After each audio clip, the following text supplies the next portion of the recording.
Oke, Assalamualaikum warahmatullahi wabarakatuh. Perkenalkan, nama saya Muhammad Dan Safwan, dari Universitas Pelita Bangsa, dari Fakultas Teknik Informatika, dengan NIM 312310139. Dalam video ini saya akan menjelaskan proyek UAS saya yang berjudul Plant Disease Recognition System.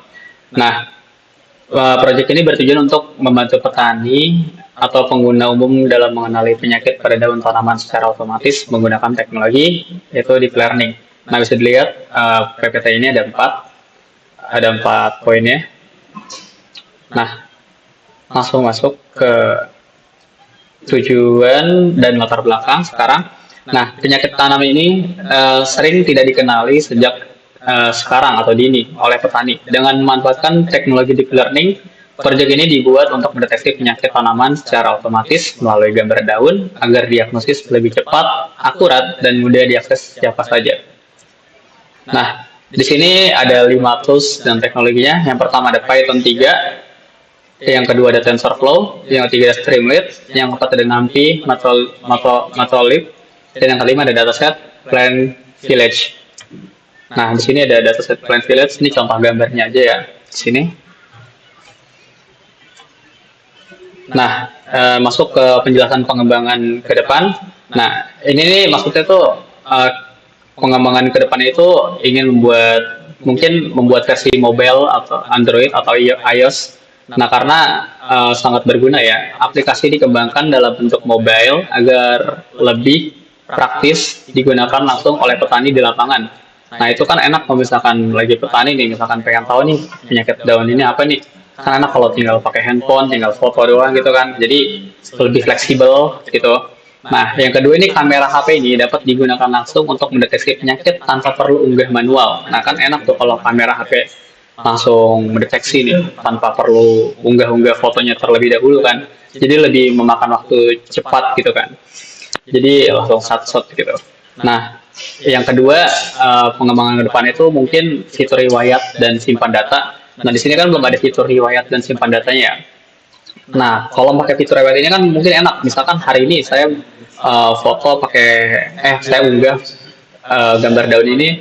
Nah, terus hari berikutnya kan enak tuh. Misalkan lupa, oh ya kemarin gambar daun ini apa ya?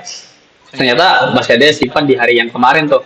Ya, jadi riwayat itu enak gitu bisa dilihat lagi tanpa harus mengunggah-unggah lagi. Nah, fitur riwayat dan simpan data ini menambah fitur riwayat hasil deteksi yang dapat disimpan oleh pengguna, cocok untuk pelacakan uh, penyakit tanaman dari waktu ke waktu. Jadi lebih fleksibel ya. Nah, di sini saya akan menjelaskan logika informatikanya.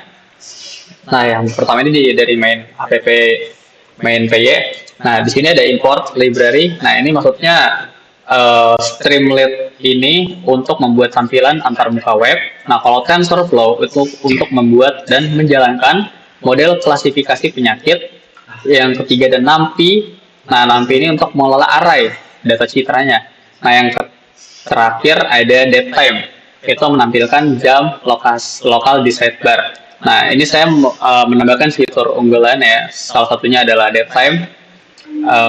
Fitur jam gitu, saya menampilkan jam. Ya mungkin untuk membantu teman-teman untuk melihat jam berapa di fitur tersebut, jadi lebih fleksibel juga. Yang kedua ada custom CSS. Nah, ini tuh saya menggunakan menjelaskan custom CSS ini tuh untuk mengubah tampilan menjadi dark mode, jadi modenya gelap gitu ya. Dan ini mode latar belakangnya dan warna teksnya saya ubah menjadi warna biru, jadi agar lebih futuristik dan mudah dibaca di latar gelap. Jadi birunya ini biru yang bagus ya, saya suka banget warna biru ini. Yang ketiga ada fungsi prediksi gambar.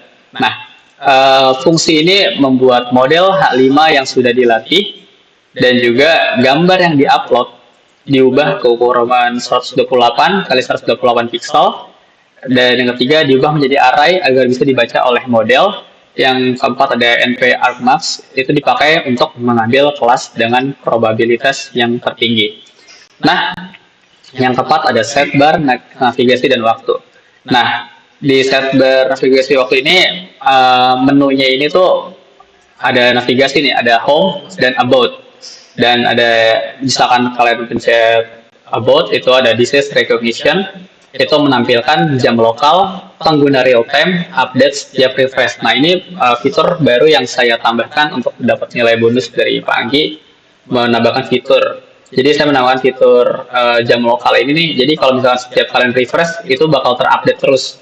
Jadi kalau misalkan kalian mau terus lihat jam, ya kalian harus sering-sering update biar bisa ngelihat jam tersebut. Nah, yang kelima ada halaman home.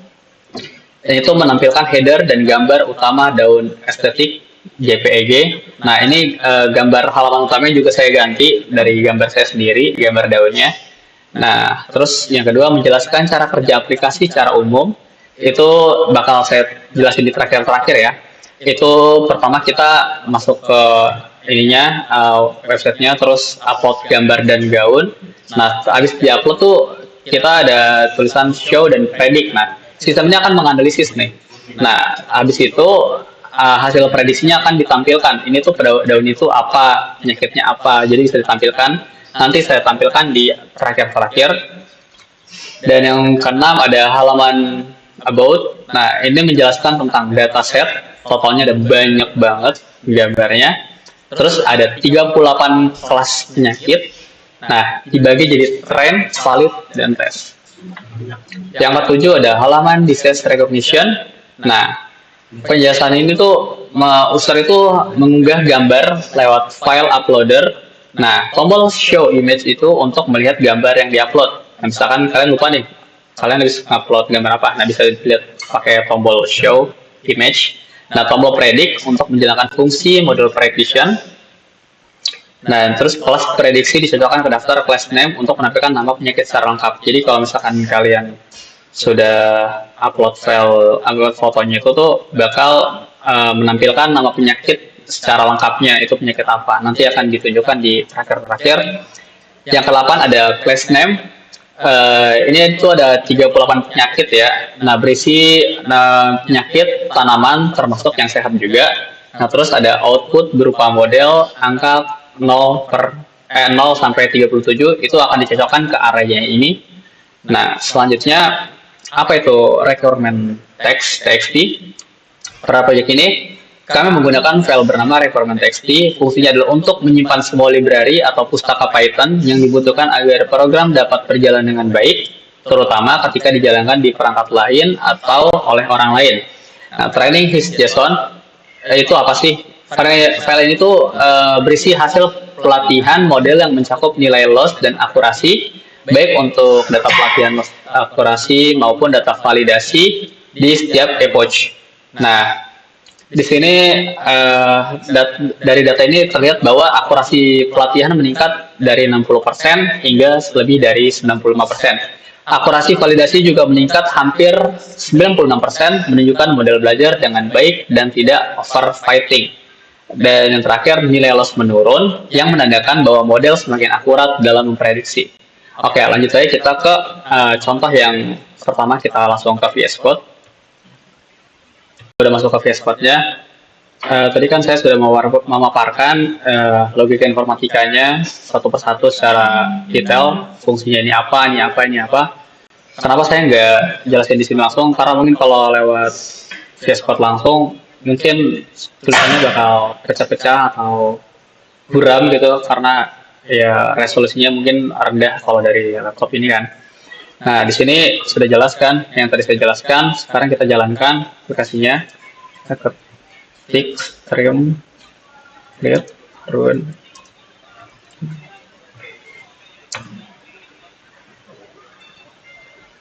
Nah, bakal masuk ke website. Ditunggu.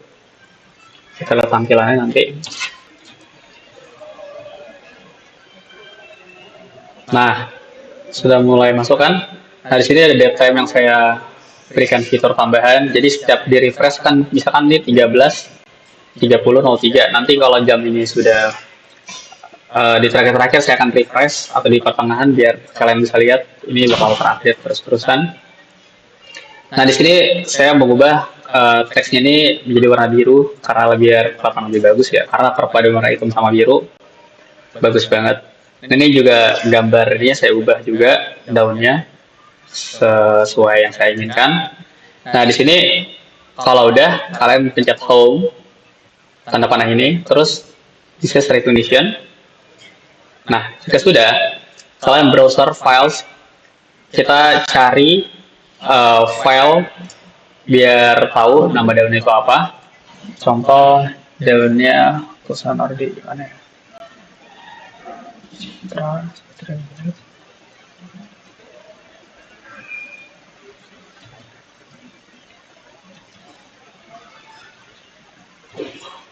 Nah, di sini kita akan 3 kali ya ngetes.